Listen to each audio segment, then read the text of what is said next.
Bien, pues aquí seguimos hoy hablando de Europa, del peso que tienen las instituciones europeas en las decisiones, en la vida cotidiana de los españoles y en definitiva de todos los países miembros.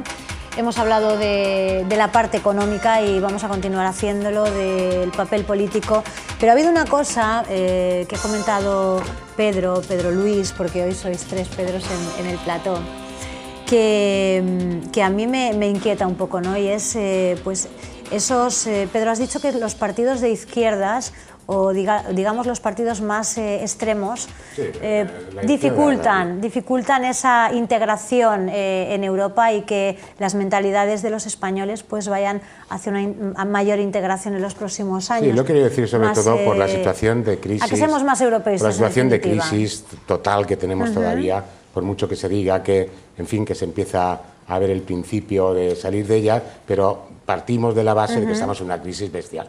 Y entonces, y me imagino, perdona Pedro, desde mi punto de vista, los países radicales y aquí, los partidos radicales en España, y lo digo tanto de extrema derecha como de extrema izquierda, lo que pasa es que ahora mismo con fuerza en España sí que tenemos un partido de izquierda real, que es el Partido Comunista. Entonces, hay indudablemente también partidos o algún partido de extrema derecha, pero que no tiene nada que hacer. ¿Qué me decís de los nacionalismos, por ejemplo? Ya vemos Andalucía, pinta bastante. ¿Qué me decís de los nacionalismos? ¿Cómo influyen desde el punto de vista de los nacionalismos, precisamente lo que decía antes Pedro, que era un escollo, pero un escollo que está ahí desde todos los tiempos, la diferencia de idioma, y que eso dificulta un poco que podamos llegar de una manera rápida a una unión como en Estados Unidos, aparte de las diferencias culturales que ya no son tantas, porque Estados Unidos también, uno de Alaska o de Miami, pues a lo mejor tampoco tiene que ver mucho con un granjero de Nueva Jersey y demás. Pero del punto de vista, y eso sí que lo podríamos relacionar un poco con el nacionalismo, donde en España, precisamente, además una lengua como el catalán, tan parecida a la lengua castellana y a cualquier otra de las lenguas de España, se ha utilizado como tema precisamente de desunión, como tema de desunión. En el resto y es una utilización además con toda la mala fe del mundo, donde se puso hincapié del principio precisamente para separar. Cuando estamos precisamente hablando desde hace más de 100 años, que debemos ir a una unión de los europeos cada vez más firme, tenemos unos partidos nacionalistas en España, como Convergencia Unión, y no te digo ya Izquierda Republicana y tal y esto, que lo que quieren es desunir. Después dicen que son muy europeos, pero parece una contradicción. Y han utilizado precisamente el tema de la lengua para desunir. Somos diferentes porque hablamos diferente. Y Pedro antes lo decía, los europeos de hoy en día somos bastante iguales. Sí. Y precisamente una de las cosas en que más nos diferenciamos, y es un escollo todavía importante por mucho que se haya avanzado en el aprendizaje de idiomas, las diferentes lenguas, como Pedro ha dicho. Pedro, ¿qué opinas? El tema de los nacionalismos, si va en contra de la Unión Europea, sí, evidentemente sí. Lo que pueda pasar con Cataluña es imposible de pronosticar, pero en principio Cataluña saldría de la Unión Europea si se hiciera ese referéndum. Es que parece bastante incongruente que una comunidad autónoma quiera salir de su propio país e integrarse en Sí, porque ellos dicen Europa, que son más europeístas que es un ninguna poco, no sé, a lo mejor preferirían formar parte de Francia, ¿no? Bueno, Cataluña no sé, de cualquier otro La historia de Cataluña es curioso porque es que es curioso. En una parte, choca en un momento bastante. formó parte de Francia, pero luego incluso más curioso todavía en su historia es que en un momento Cataluña pidió unirse al Reino Unido, nada menos a Inglaterra, cuando la famosa guerra de sucesión española y el famoso día que se celebra de la Diada de Cataluña, que hablan de independencia y tal, no es dentro de la guerra de sucesión española, no estaba relacionado con la independencia de Cataluña en absoluto. Pues ellos Cataluña pidió al Reino Unido unirse al Reino Unido. Sí hay unos antecedentes históricos, pero que no deberían llevar a la independencia, debería encontrarse un acuerdo para que hubiera una integración en España. Las autonomías y la Unión Europea no están reñidas, creo que al contrario. Es decir, se entiende mejor un sistema autonómico en donde el gobierno se pueda acercar más a los ciudadanos, no la capacidad legislativa, sino el gobierno en sí, dentro de una Unión Europea amplia, porque claro, lo que no podemos ir es a 520 millones de habitantes gobernados por Alemania, como nos dice el otro Pedro, economista del debate. Con lo cual las autonomías y la Unión Europea no van en contra, pero lo que sí que es una contradicción, y estoy de acuerdo contigo, es pedir la independencia para inmediatamente pedir la integración en la Unión Europea. Y curiosamente es lo mismo que pasa con Escocia, porque Escocia también ellos se dicen que son muy europeístas. Claro, desde siempre quieren integrarse como país independiente. Sí, pero culturalmente, históricamente, tanto Escocia como Cataluña han sido muy europeístas. Escocia ha sido muy aliada de Francia y ahora Escocia tiene su referéndum ya convocado, es muy distinto del de Cataluña porque haya habido un acuerdo, se ha convocado de forma muy pacífica y Escocia lo primero que dice es que ellos quieren entrar en Europa, es más, hablan de entrar en el euro porque Inglaterra no está. Pero sí es una contradicción, es una contradicción indiscutible. Pedro, vamos a ver, ya que tocamos el tema Cataluña, ¿qué ocurriría si realmente se diera este acuerdo del que habla Pedro? Digamos que se produjera ese referéndum, se autorizara ese referéndum y finalmente se produjera esa independencia de Cataluña. ¿Qué supondría económicamente para Cataluña y para España? Yo es que me retrotraigo al anterior, al año 65, a la integración de España en la Comunidad Europea.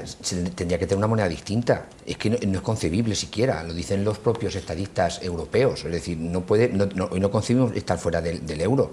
Y claro. Cataluña, ¿qué haría? ¿Cómo se financiaría? Si se financia con euros, ¿qué presupuesto tendría? ¿Con quién tendría sus relaciones comerciales? Imagino que dirás con los mismos, pero eso supondría un problema para las propias entidades privadas catalanas. El otro día hablábamos que la Caixa va a modificar sus estatutos como cooperativa, como entidad de crédito y los va a adaptar para el tema de España, por si acaso pudiendo cambiar hasta incluso domicilio social. O sea, es que es inconcebible. Me preguntas una cosa que me dijera, ¿qué pasaría si mañana se hubiese una bomba atómica? Pues no sé, pero imagínate, no sé lo que haríamos. A veces queremos ir más allá de... Pero como posibilidad existe, si no por referéndum, como elecciones, desde el punto de vista económico, como elecciones plebiscitarias. El problema de los políticos es que se eligen en representantes completamente... No, si yo no digo que sea desacertado sin duda lo es, pero que no es imposible. Es decir, que pueda ocurrir, no habrá referéndum porque no lo van a autorizar. No lo van a autorizar, pero unas elecciones plebiscitarias a continuación en la que gane Convergencia y Unió y Esquerra Republicana, esa es una posibilidad muy real. Que eso pueda ocurrir, puede pasar. Después ya lo siguiente... A mí me sorprende que no haya estadísticas, que puede pasar, claro que puede pasar, pero yo creo, ¿por qué no hay estadísticas previas políticas al respecto? Sí que las hay. Sí las hay. ¿Las hay? Sí que las hay. ¿En qué sentido? ¿Estadísticas en qué sentido? Del coste económico que supondría nosotros... yo sí que no he venido a hablar de... pero sí que pero nosotros hemos sido muy firmes desde un principio y que conste que yo no he sacado el tema del nacionalismo, o sea que no soy... No lo ha sacado la moderadora. La ha sacado la moderadora, pero Unión Progreso y Democracia se ha posicionado clarísimamente, ha hecho unos informes que se presentaron en Madrid y que están disponibles para la gente del coste de la no España, porque el problema de Cataluña yo creo que no es solamente el intento de escisión, no de Cataluña, perdón, de alguna parte de la clase política catalana, que esto no puedo meter dentro del mismo saco. El problema es que muchas veces es una especie de xenofobia hacia lo español, no un intento de separatismo catalán, sino de exclusión de lo español. Por eso la contradicción que estábamos hablando... Pero las dos posturas son muy radicales, porque también la postura, por otra parte, de acuerdo que la postura de esos políticos catalanes, más y los de Esquerra Republicana, es radical, pero también hay una postura intolerante por parte del gobierno español y por parte del PP. Cabe recordar históricamente, de historia muy reciente, que todo esto nace del Estatuto de Autonomía de Cataluña cuando lo impugna el PP ante el Tribunal Constitucional. Es decir, se aprueba un Estatuto de Autonomía de Cataluña que lo aprueba el presidente Rodríguez Zapatero, de acuerdo con Artur Mas, que en ese momento era el líder de la oposición, gobernaba el tripartito en Cataluña. Ese Estatuto de Autonomía de Cataluña se somete a votación en Cataluña y lo aprueba más del 75%, aunque Esquerra Republicana quería más y no vota. Y después el PP recurre al Tribunal Constitucional y el Tribunal Constitucional dice que el Estatuto va en contra de la Constitución en parte, en determinados artículos, y anula determinados artículos. A partir de ahí nace todo el problema. Quiero decir, con lo cual me parece que las dos posturas están siendo intolerantes por los dos lados y se debería encontrar un acuerdo. Pero yo creo que lo que está bastante claro, y eso para mí es determinante, es que la soberanía sobre las cuestiones sobre la unidad de España está en el pueblo español. Si yo, desde el punto de decide... vista espiritual, me considero copropietario, del punto de vista espiritual, de Cataluña. Y pienso, cuando estos se quieren independizar, que me están robando. Porque pienso que una parte de Cataluña es mía, siempre la he considerado como parte de España, y como español, pues me siento que Cataluña es tan mía como la de cualquier catalán que vive allí, aunque yo no viva en Cataluña, como la Castilla-La Mancha, de donde procedo, o Alicante, de donde soy de alicantino de adopción, pues es también forma parte también, o es propiedad espiritual, como digo, de cualquier ciudadano catalán. Siento que me están robando. La soberanía está en el pueblo español y yo no veo ahí otro camino de posible independencia. Hombre, fácticamente siempre se puede organizar la Marimorena, pero bueno, pues ahí se tendrá que aplicar con la ley para que no se organice y quien tenga las responsabilidades de lo que pueda ocurrir, pues que pague la responsabilidad y se tenga el cumplimiento de la ley. Pero ya está. Hay que atendernos, Pedro, también. Aquí año, por ejemplo, en el PSOE, cuando se votó el estatuto, el PSOE votó a favor, el PSC, perdón, votó a favor del estatuto catalán. Ahora el PSC ya se está segregando un poquito con respecto, se están separando nacionalistas de los que son no pro españoles, sino pensando más en la unidad de España, o que tengan sean federales, alguna cosa más moderada. Eso ha cambiado también. Y lo que hizo el PP cuando recurrió, que dices, el tema del estatuto, pues lógicamente, pues si luego el tribunal ha dado la razón, pues tendría algo de razón cuando se ha modificado. Es decir, ahora vamos a pensar. El Tribunal Constitucional es un organismo político. El Tribunal Constitucional es un tribunal totalmente político con los jueces del Tribunal Constitucional, los magistrados, los designa el Parlamento por criterios y el Consejo General y el Supremo, que los designa, el Supremo designa los del Consejo designa al Supremo, y si seguimos así... No es así, el Consejo General del Poder Judicial y el Tribunal Constitucional son organismos políticos. Quiero decir, si tendría razón, todo se puede cambiar, incluso la Constitución también se puede cambiar. Yo creo que esa decisión fue un error, porque es lo que las marchas empezaron inmediatamente. Es una excusa. Pero vamos a ver, si el pueblo catalán había en un 75% aprobado ese estatuto, ¿qué necesidad había de crear un conflicto donde no era necesario? Donde mayoritariamente, incluso por el Parlamento español en ese momento, también se había aceptado el Estatuto de Autonomía. Era un conflicto innecesario y los problemas que tenemos ahora vienen de ahí. Quizás cabría analizar esos problemas para encontrar la solución, y la solución debe estar dentro del acuerdo, del pacto y de la moderación por las dos partes, porque las dos partes están teniendo una actitud totalmente intolerante y el enfrentamiento no beneficia a nadie. A ver, Marta. No, vamos a ver, yo creo que ahí has mencionado una cosa que también es importante, que es el tema de la politización de la justicia, que puede dar para otro debate. Creo que los españoles, todos, incluidos los catalanes, que lo son, tenemos unas reglas del juego que tenemos que respetar, que todo es hablable, discutible dentro de esas reglas del juego, y que desde el momento en que una parte intenta saltárselas, pues no cabe más allá que parar, porque si no la legalidad no... Que a partir de ahí yo creo que el PP podría mejorar el abordamiento de la cuestión, por supuesto. Por supuesto. El PP se ha convertido en Cataluña en un partido marginal, está el sexto, por detrás de la izquierda, esa que creo que tampoco te gusta. El afrontamiento, el 3% de los votos tiene. La postura de no afrontar el problema cuando se tuvo que afrontar está llevando a situaciones mucho más extremas que nos van a conducir a cuestiones peor de lo que se tendría que haber hecho también. Pero que lo que no se puede tolerar es que una parte intente saltarse las reglas del juego, porque si empezamos así, hoy es esto, mañana... Y que el error de la politización de la justicia es un error gravísimo, que no solamente deriva en estas consecuencias, sino en muchas otras. Eso lo llevamos diciendo desde UPyD desde hace un montón de tiempo. Lo que sí que es cierto, perdona Pedro, es que los ánimos están más caldeados que de costumbre. Mucho. Y eso se ve en la calle, se ve en los estadios de fútbol, se ve... Pero eso, Anabel, es porque le han comido el coco a la gente durante 35 años y los han llevado a una visceralidad... Sí, los ánimos están muy candentes, han machacado, y eso es preocupante. Han machacado durante 35 años, les han dicho que van a vivir mucho mejor y demás.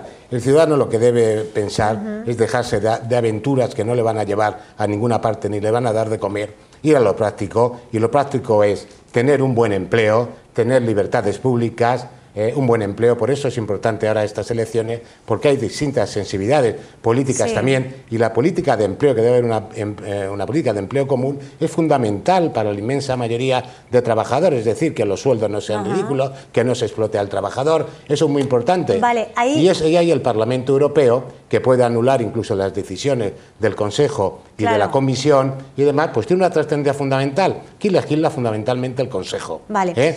Pero el Parlamento tiene la última palabra. Nos queda muy poco tiempo, por tanto el tiempo es oro. Marta, y a mí me gustaría que me comentaras un poquito en ese sentido, ¿qué puede hacer Europa por el ciudadano?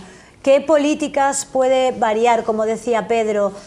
¿Nos puede poner a la altura de otros países en cosas que, en fin, pues como, no sé, se me ocurre en este momento las políticas de conciliación de la vida laboral con la vida familiar, que en este país son prácticamente inexistentes, mientras que en otros países, en fin, pues las ayudas son infinitas? Bueno, vamos a ver, Europa puede hacer muchísimo. De hecho, ya cogiendo un poco la cuestión, yo creo que el antídoto de muchas de las cuestiones que estamos teniendo en España puede venir precisamente por la Unión Europea. Sí. Europa legisla muchísimas cuestiones que afectan a nuestro día a día, y en políticas hay competencias que son exclusivas de los Estados, competencias que son compartidas y competencias que son exclusivas de Europa. Pero en temas, por ejemplo, de cuestiones de igualdad o de cuestiones de conciliación, yo creo que llevamos mucho tiempo trabajando en España, por ejemplo, en subcomisiones para la racionalización de horarios. No es que nos las tengan que imponer, pero sí que podemos hacer un benchmarking de algunas políticas que se están haciendo en otros países, y desde luego la Unión Europea en este sentido, por ejemplo, cuestiones que debe, bajo mi punto de vista, mejorar son creación de sistemas de seguridad social unificados, creaciones de bolsas de trabajo y de bolsas de empleo unificados, es decir, llegar a completar esa política europea, ese gobierno europeo que todavía está por hacer. Claro. En temas de conciliación en concreto, me parece importantísimo el tema de que unifiquemos los horarios, trabajemos de una manera más racional y, desde luego, por ejemplo, pongamos una cuestión que Europa ha pedido, que es el permiso de paternidad no compartido, no solapado, para que los hombres y las mujeres tengamos los mismos derechos y las mismas responsabilidades en cuanto al tema de la corresponsabilidad de los hijos. Entonces, en fin, Marta, hay y lo que ha pedido hacer. España, que es la extensión de la ley de protección de las mujeres por violencia de género, que tenemos la legislación más avanzada de Europa, que ha propuesto que se adopte también por la Unión Europea. Y eso será un gran triunfo para... La jornada laboral, otra es la jornada laboral. Importantísimo, La más avanzada y la más ineficaz, y acuerdo con los resultados también. Es que no puede haber esas diferencias tan grandes. Es la legislación más avanzada y en la que más muertes se producen en España, o sea que algo ahí va mal. No, pero por otra cosa. Será un tema de otro debate. Bueno, será por temas de debate. Se nos ha acabado el tiempo. Lo siento, pero no podemos continuar hoy. Lo haremos otro día, porque ha sido un placer contar con los cuatro en este debate, en este caso hoy hablando de por qué debemos ir a votar el día 25 de mayo, pero estoy segura de que nos veremos en otra ocasión para hablar de otras cuestiones de actualidad, como es costumbre aquí en este programa. En Al Cierre, gracias. Gracias a ti y a Información TV, muchas gracias. Gracias a ustedes también por habernos seguido un día más. Ya saben que nos volveremos a ver, como siempre, el próximo martes a las 10:30 de la noche para seguir abordando la actualidad con la ayuda de nuestros tertulianos, que siempre son un lujo. Lo dicho, nos vemos pronto.